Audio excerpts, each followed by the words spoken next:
صحیح بخاری میں حدیث ہے، عبداللہ ابن مسعود رضی اللہ تعالیٰ عنہ بیان فرماتے ہیں، ذکر عند النبی صلی اللہ علیہ وسلم رجل، ایک آدمی کا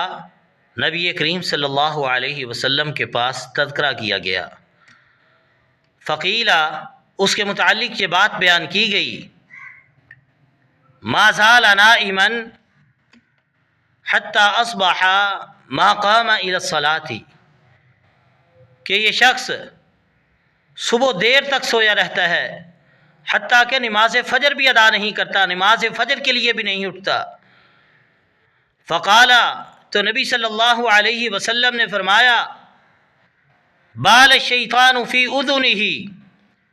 شیطان نے اس کے کان میں پیشاب کر دیا ہے۔ یہ وعید ہے